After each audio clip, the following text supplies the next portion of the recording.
Assalamualaikum warahmatullahi wabarakatuh. Halo guys, jumpa lagi di Aryan M Channel. Oke, buat teman-teman yang klik video ini, saya harapkan mudah-mudahan teman-teman masih dalam kondisi sehat walafiat.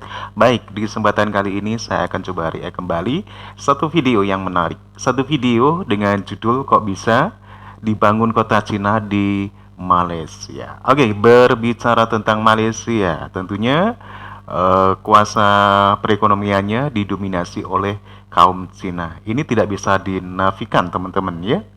Dan Cina di Malaysia ini sangat berambisius sekali ya. Seperti satu contoh satu hal yang akan kita saksikan dalam ulasan video ini, di mana seperti judulnya ya, akan dibangun sebuah kota di pinggir Malaysia dekat dengan Singapura dengan cara reklamasi pantai untuk bisa membangun kota mewah. Ya, seperti apa videonya? Sebelum kita berkomentar, kita akan coba saksikan dulu ya. Tapi jangan lupa teman-teman bisa dukung channel ini dengan cara subscribe dan like. Langsung saja.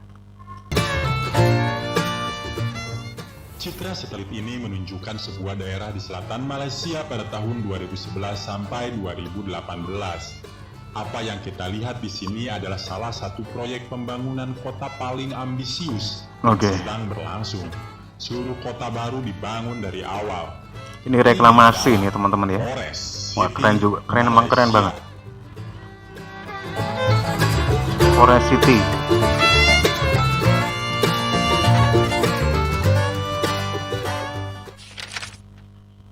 Oke, Gia Fakta, Q Fakta. Dibayangkan sebagai kota hijau cerdas di masa depan. Tempat ini bertujuan untuk dirancang tidak seperti yang lain.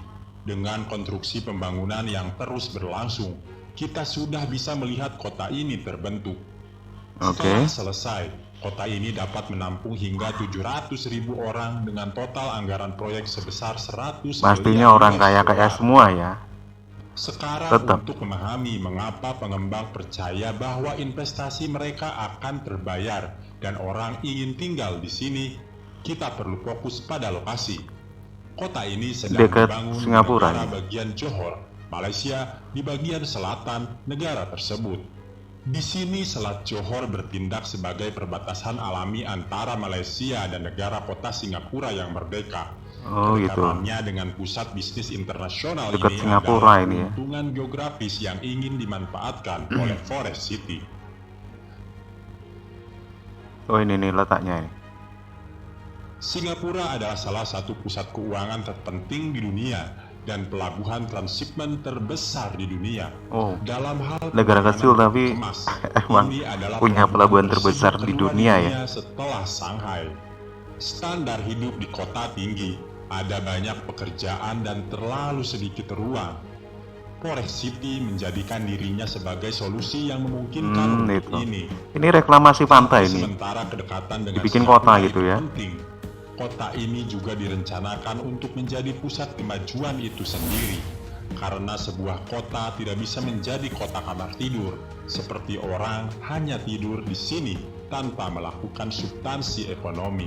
Tapi jadi kita harus dibikin lengkap fasilitasnya. Anda tahu, untuk menarik investor bisnis ke sini, pada tahun 2006, Malaysia mendirikan kawasan ekonomi khusus Iskandar.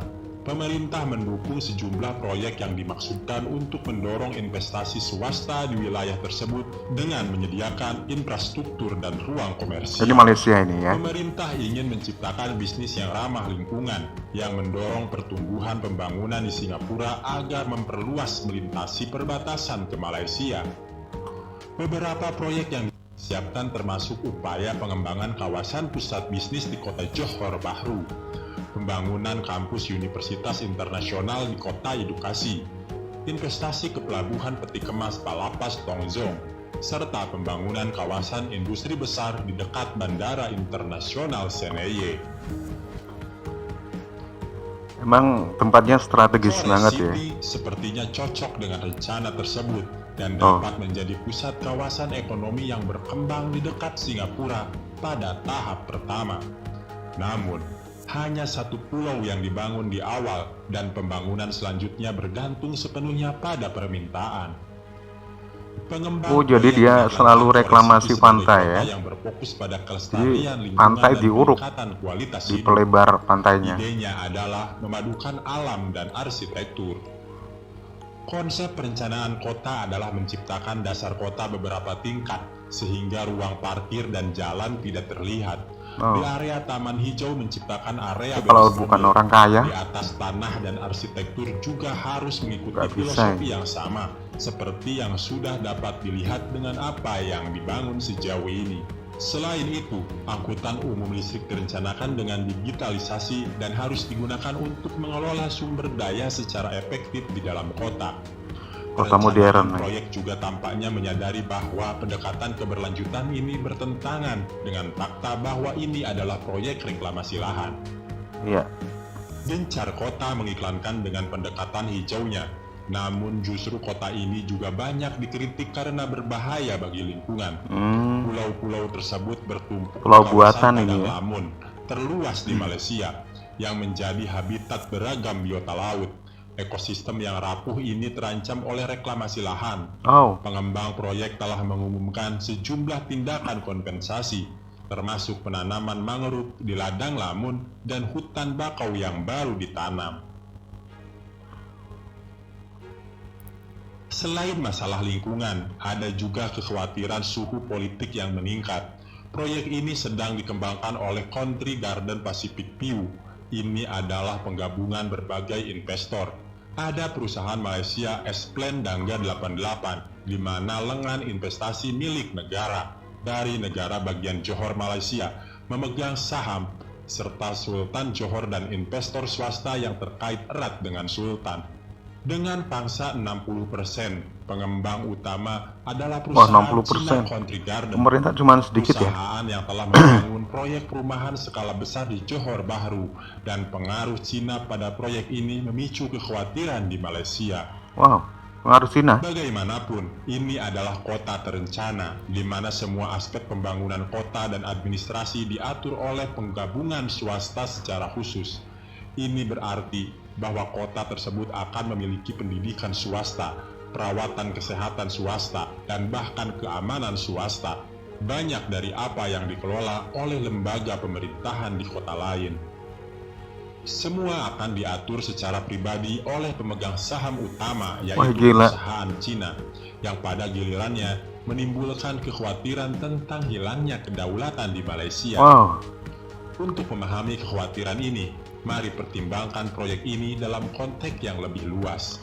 Oke, teman-teman ya. Ini kota ini dibangun ya dengan dominasi sahamnya jelas ini swasta ya, terutama orang Cina ya. Dan dikhawatirkan ini seperti dalam ulasan video tadi ya, akan menjadi mungkin salah satunya kesenjangan ya antara penduduk lokal dan Cina tentunya ya, karena di mana kota ini apapun itu dikelola oleh swasta, baik itu undang-undangnya demikian ya, semua peraturannya ya oleh pemegang saham terbesar dari pembangunan ini. Ternyata Cina juga berpengaruh teman-teman ya. Kita telah mempelajari bagaimana Forest City dipasarkan dalam konteks dari zona ekonomi Iskandar Malaysia. Namun, proyek ini juga merupakan bagian dari strategi yang berbeda. Pada tahun 2013, pemerintah Tiongkok meluncurkan kebijakan pembangunan global di mana negara tersebut mendanai sejumlah proyek infrastruktur di seluruh Cina ini dunia. memang hebat. Investasi yang dilakukan Tiongkok di negara lain semakin menguatkan perdagangan antara negara-negara yang terlibat. Namun di beberapa negara terjadi peningkatan kesepakatan dengan Cina. Dampak kekuatan yang diperoleh Cina melalui proyek-proyek tersebut. Cina ini memang luar biasa. Terbangun opini tentang proyek-proyek pembangunan Cina adalah masalah politik utama di negeri jiran ini. Mantan Perdana Menteri Malaysia Najib Razak telah terbuka untuk bekerja sama dengan Cina dan telah menandatangani sejumlah kontrak. Ini termasuk konstruksi jalur kereta api oleh perusahaan Cina, serta 2 proyek pipa dan kota Forest City. Selama pemilihan umum 2018, penantangnya dan juga pemimpin oposisi Mahathir Mohamad mengkritik proyek-proyek ini dan memperingatkan tentang jebakan utang Cina. Mahathir Mohamad memenangkan pemilihan dan selama masa jabatannya, dia mengubah arah pada banyak proyek negara termasuk untuk pembangunan kotanya. Dia berkomentar negatif tentang proyek sebelumnya dan dia menjelaskan bahwa membeli apartemen di Forest City tidak secara otomatis memberikan visa kepada pembeli. Wow, maksudnya gimana ini? Politik baru Nggak langsung berikan visa pembeli ya? Partisipasi Cina juga menyebabkan kehati-hatian di antara calon penyewa, dan Forest City mengalami ketidakseimbangan sejak awal proyek itu diiklankan secara besar-besaran kepada warga negara Cina. Dan kritik proyek mencatat bahwa apartemen tidak dapat dibeli oleh sebagian besar penduduk lokal Malaysia. Gila. Terus terang, para kritikus khawatir bahwa apa yang sedang dibangun sesungguhnya adalah kota Cina di dalam wilayah Malaysia. Benarkah demikian? Oleh karena itu, pengembang proyek mencoba untuk mengatasi masalah ini. Perusahaan lokal Malaysia di wilayah tersebut lebih disukai dengan kontrak yang diberikan. Diumumkan juga bahwa unit rumah yang lebih terjangkau akan ditawarkan dan arah proyek tidak akan sepenuhnya mengikuti kepentingan Cina. Ada harapan bahwa investasi asing dapat memungkinkan pertumbuhan bersama dan meningkatkan ikatan antara negara dengan cara yang menguntungkan kedua belah pihak. Namun, ada juga kekhawatiran bahwa investasi dapat menyebabkan ketergantungan dan mengakibatkan penjualan kedaulatan negara. Gila. Pertimbangan inilah yang membuat Forest City menjadi proyek kontroversial, dan sungguh ini adalah pertimbangan yang diperlukan kapan saja dan oleh siapa saja. Ada banyak investasi asing di wilayah negara berkembang, termasuk Indonesia. Sekian video ini. Oke, teman-teman ya, demikian ya. Satu ulasan video di mana tentang proyek pembangunan kota Cina di Malaysia. Oke, seperti kita dengar dalam ulasan tersebut ya, di mana saham terbesar itu dikuasai oleh orang Cina tentunya, karena pelaksana ataupun perekonomian Malaysia itu jelas tidak dinafikan bahwasanya sebagian besar dikuasai oleh orang-orang Cina, dan orang-orang Cina ini jelas sangat berpengaruh ya, dengan ambisinya seperti membangun kota modern, dan tentunya hal ini menjadi satu kontroversi ya, dan akibatnya tentunya nanti akan ke warga lokal ya, ataupun kaum lokal di Malaysia, di mana kemampuan kaum lokal Malaysia untuk bisa membeli tempat tinggal di kota itu kayaknya serasa jauh ya, dan dibatasi seperti dalam ulasan tadi. Oke, gimana menurut teman-teman di ulasan video itu? Silahkan teman-teman bisa berkomentar. Mudah-mudahan hal ini tidak terjadi di Indonesia ya. Kita tahu Indonesia negara luas, di Indonesia juga ada orang Cina, orang Tionghoa, banyak juga ya, tapi hanya kecil saja persennya. Dan terima kasih untuk teman-teman yang sudah menyaksikan video ini. Jangan lupa teman-teman tekan tombol like dan subscribe.